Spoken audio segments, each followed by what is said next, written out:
batas ay hindi para sa lahat. Ang batas ay para lang sa mga makapangyarihan.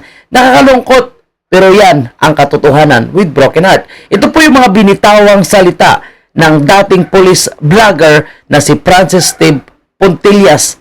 Sinibak po siya sa kanyang pwesto, kinasuhan at kahapon ay inaristo, mga kababayan, dahil siya umano ay nag-inciting to sedition nung inilabas niya ang kanyang opinyon, nung inilabas niya ang kanyang saloobin sa maling pag-aresto kay President Duterte noong nakaraang March 11, 2025 at ikinulong, idinala sa dahig nitong Marcos administration, isinoko sa mga dayuhang naglalaway kay President Duterte.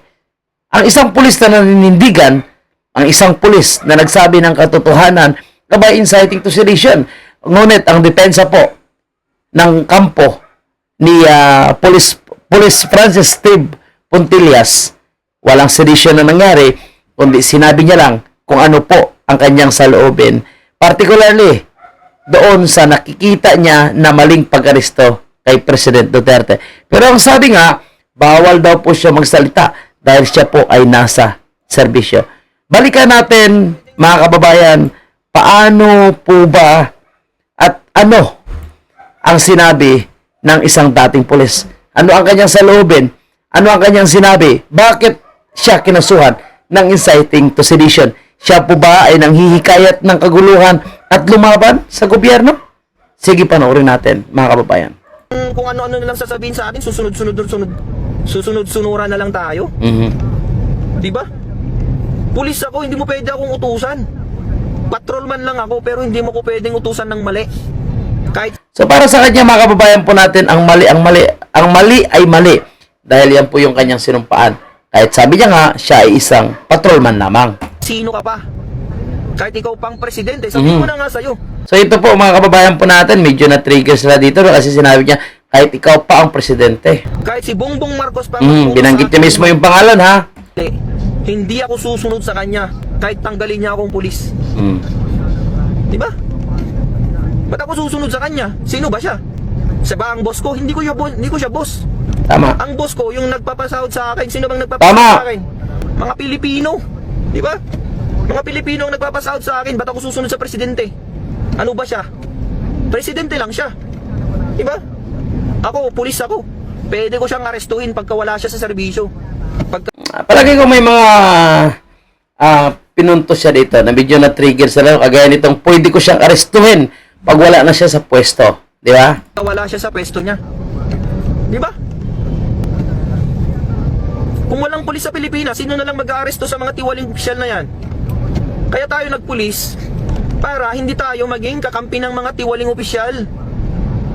Tayo dapat nasa gitna lang tayo, mga kasama. Hindi pwedeng kung ano-ano na lang sasabihin sa atin, susunod.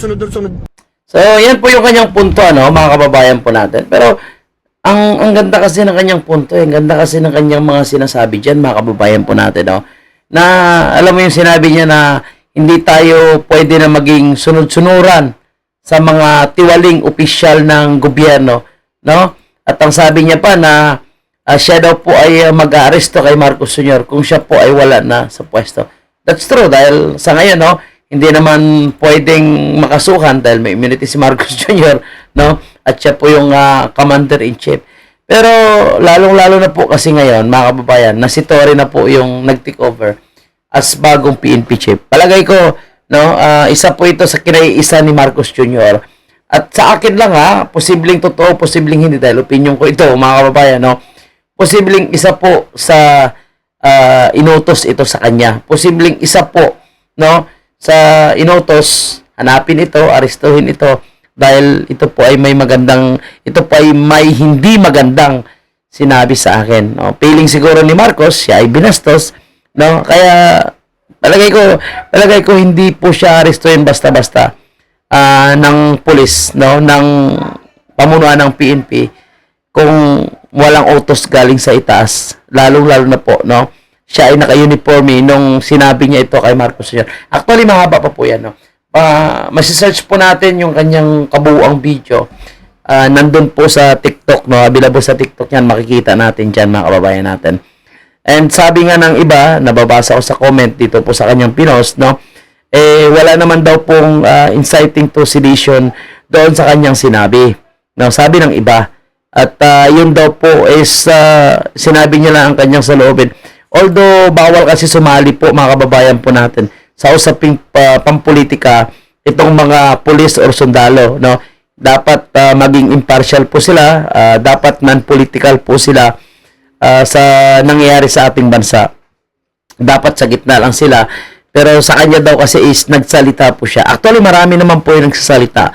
Pero dito lang sila siguro tinamaan kasi nag-trending kasi ito mga kabayan. Nag-trending itong sinabi po ni Sir Francis Steve Pontillas kung saan talagang sinentro niya doon na mali ang ginawa ni Marcos Jr. Pero sa totoo lang mga kababayan natin, nakita naman po ng sambayan ng Pilipino na mali naman talaga yung pag-aresto kay President Duterte. No? At kahit po yung kanyang kapatid na si Amy Marcos, yan din po yung sinabi. At lumabas din sa investigation na talagang may mga failure at the same time, may mga nilabag talaga silang batas doon na talagang, kumbaga, ginamit nila yung kanilang poder para mapadala si President Duterte. Yung hindi pa maganda dito, no? Dahil pera din ng gobyerno, pera ng taong bayan din yung ginastos para ipakulong ang ating mahal na President Duterte. Imagine mo, 80 years old na po yun, mga kababayan po natin. Pinakulong nila doon dahil din po sa kanyang pagsasalita at pagsasabi ng katotohanan, pagbubulgar kung anong anomalya sa ngayon sa Marcos administration, sa dito po sa kanilang ginagawang gusto nilang baguhin ang Constitution, People's Initiative, no?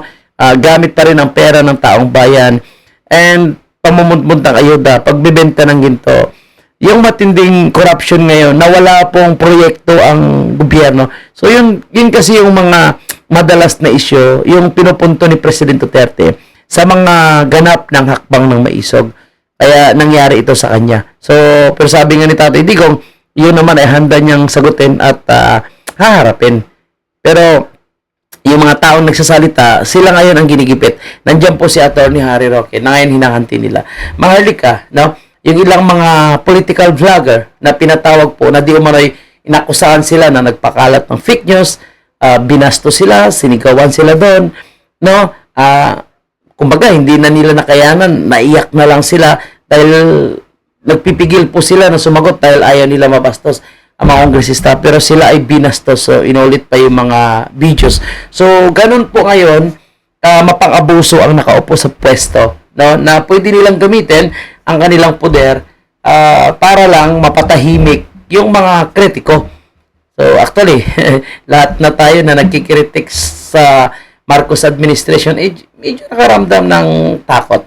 Pero sabi nga natin, basta tayo ay hindi po tayo lalabag sa batas, ginagawa lang po natin yung opinion natin, nandyan po yung tatakotin tayo, hindi natin may iwasan yan. Tuloy-tuloy na lang natin. Kasi alam natin yung pinaglalaban natin is para sa tama. So, sa totoo lang, sabi ko nga, nakatatlong taon na si Marcos Jr., pero wala pong magandang ebidensya, wala po tayo nakikitang resibo kung saan napupunta yung people's money na sinasabi nilang ginagastos para sa proyekto ng gobyerno. And now, malalaman po natin na may mga taong nagsasalita tapat sa kanilang serbisyo, kagaya po ni Pontillas na bigla na lang inaresto. And ano naman mga kababayan po natin, no? Billable naman po yung kanyang kaso. I don't know kung siya po ay nakalabas na at kung nakapiyansa na po siya, wala po tayong balita.